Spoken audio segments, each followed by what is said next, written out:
67% of churches are in decline. The question is, why? And more importantly, and what I'm going to spend most of my time and focus on, what should you do about it if you're a part of a church that is experiencing decline?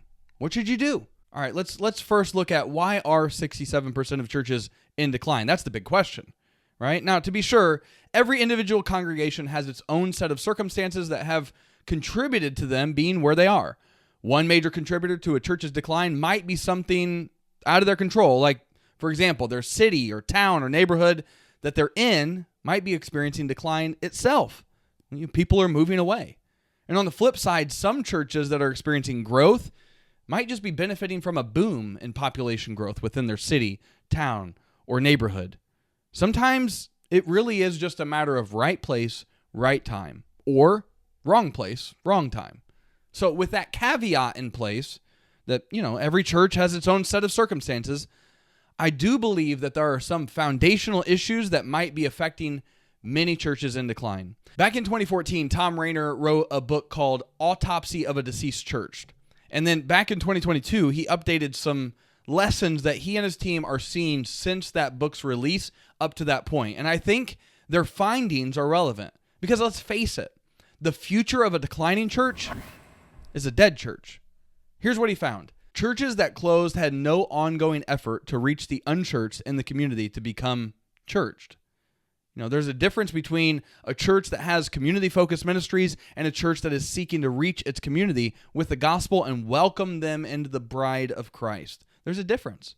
Another finding was that the pandemic increased the pace of decline and ultimately the death of churches. As has been noted plenty of places, the pandemic was an accelerator of changes that were already taking place. Like many declining and plateaued churches found themselves declining faster in the wake of 2020 and beyond. Another finding that they found was the leaders and members of the churches were in denial.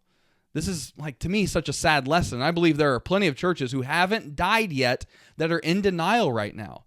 Here's why I find it to be so sad. Decline doesn't have to mean death. But if you combine decline with denial, it will certainly put your church on its deathbed. Leaders must courageously confront reality and take action. What they also found was this, that the churches that died did not have new members' classes to set expectations.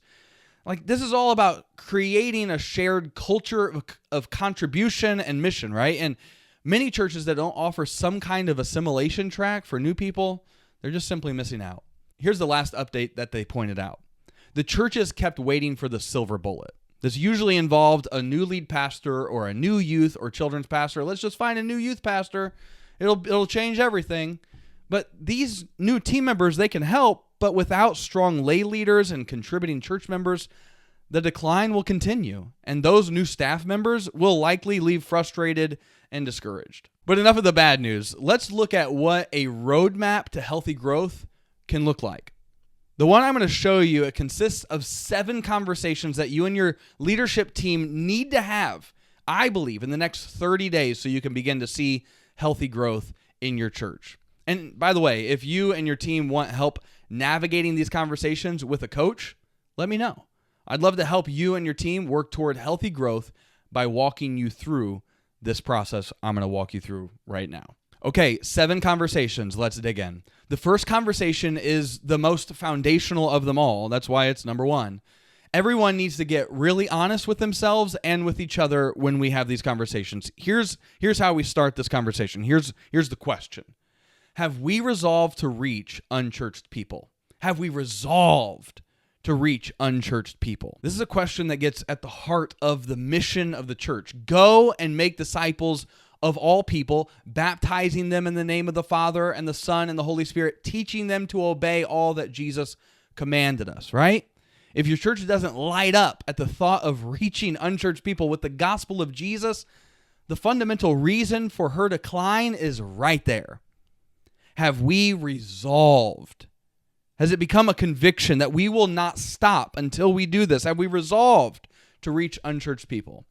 Are we teaching evangelism? Are we modeling evangelism? Are we celebrating evangelism? Are we expecting evangelism of ourselves and others?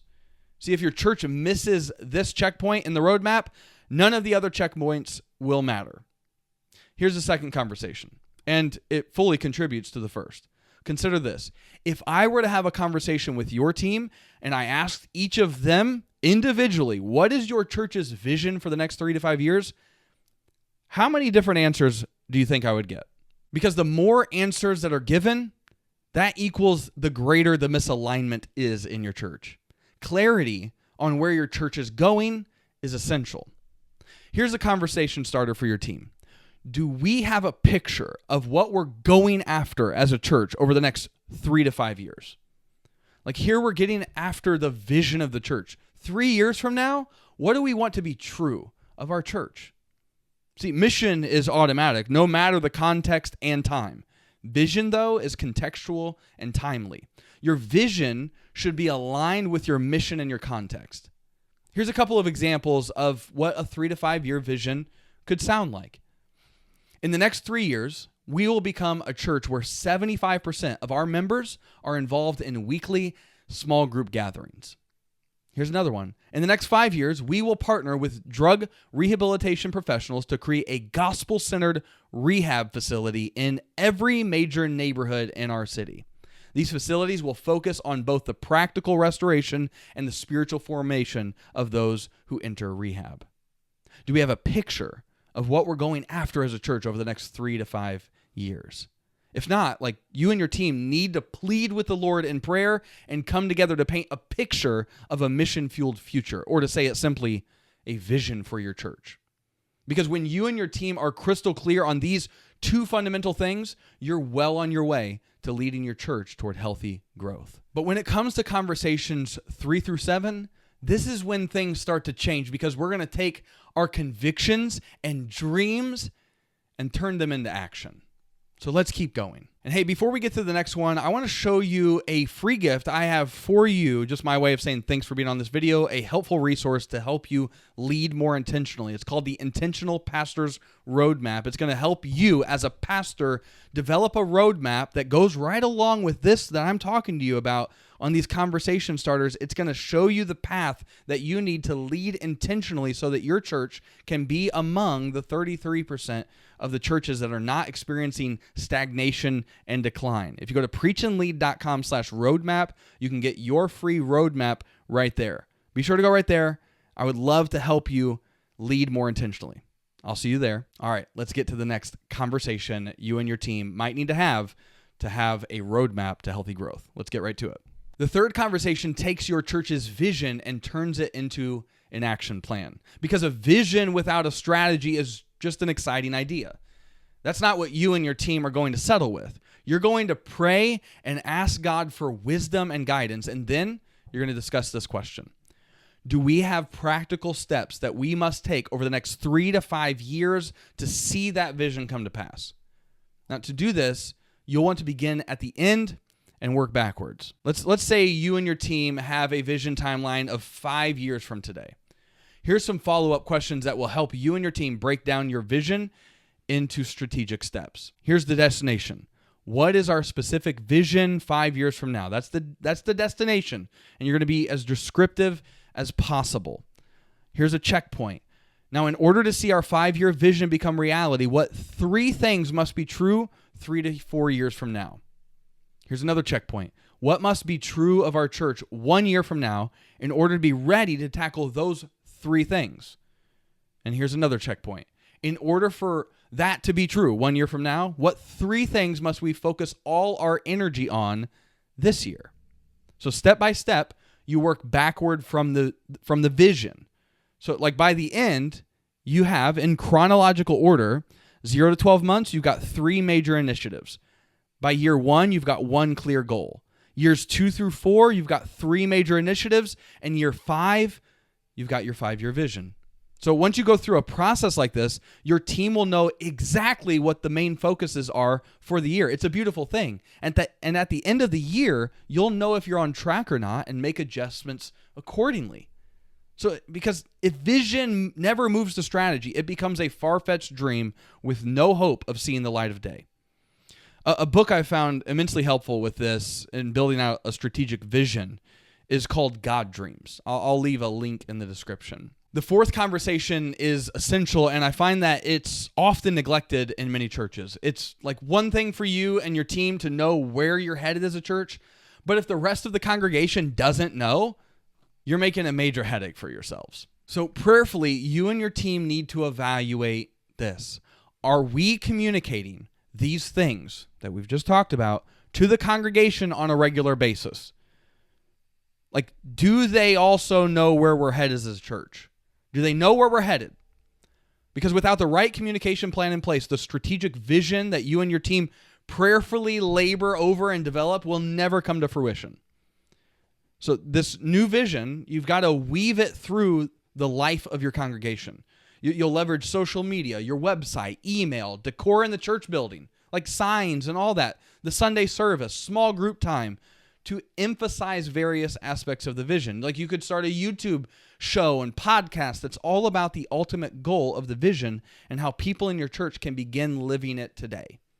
Now remember, a general rule of thumb regarding vision is this: when you're getting tired of talking about it, they're just starting to get it. So you got to find new ways to talk about your vision. Keep it fresh, vary the mode of delivery, but be sure to talk about it intentionally. The fifth conversation can be a difficult one, but every church eventually has to have this conversation. It's a question of the people on your team. Here's how I'd frame it with the team. Do we have the right people on the team to take this next hill? Do we have the right people? Like, this conversation must be bathed in prayer and approached with humility and also candor. This could lead you and your team to consider things like this. They could consider their own role and responsibilities moving forward. You could consider adding staff, consider recruiting more servant volunteers. You could consider starting a new ministry team. Or you could consider having a difficult conversation with a leader who is not fulfilling their responsibilities, whether they're a paid leader or a lay leader. Like, if there's one conversation that many leaders don't want to have, it's this one. And for good reason. Like, it's extremely uncomfortable, but it's necessary in seasons of growth, in seasons of stagnation, and in seasons of decline. The sixth conversation can be somewhat difficult to evaluate, like the answer to it, but it's necessary to do your best and approach it with eyes wide open, like this. It's a conversation about current levels of buy-in and momentum. Here's the conversation starter. Are people following our lead in what we're inviting them to do? At the end of the day, this is the essence of alignment, which is something most healthy churches have and most declining churches struggle to grasp. Like, when there's buy-in, there's often momentum. But buy-in, you know this, you could call it trust, doesn't happen overnight. Not with most people anyway. So if your church has a low buy-in, the natural question is, why?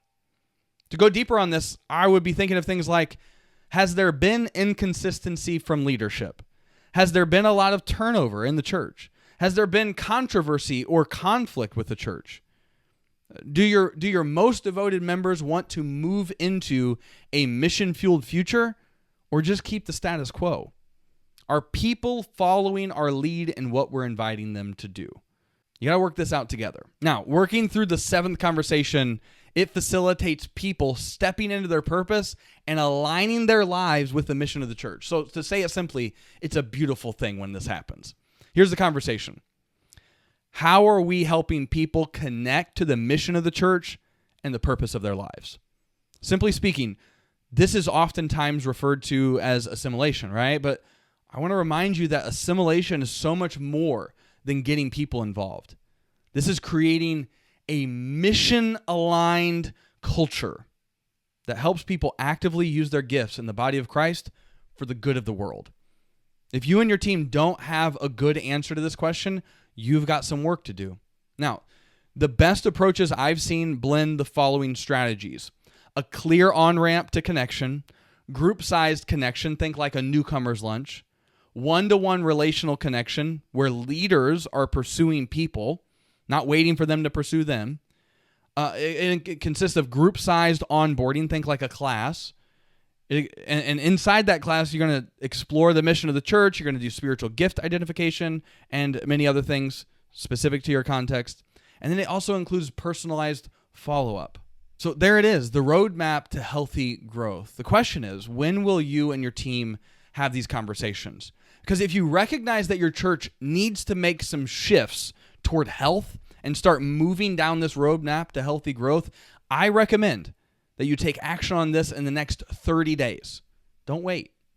And again, if you and your team want help navigating these conversations with a coach, let me know. I'd love to help you and your team work toward healthy growth by walking you through this process. Just reach out. I would love to talk. Now, I know I threw a lot at you and there's a lot to be done. So if you go to this video, in it, I show you how I make the most of my week, because at the end of the day, you're going to have a plan on how to tackle all these things. So go right here. I'll show you how I use Notion to make the most of my ministry week. I'll see you there.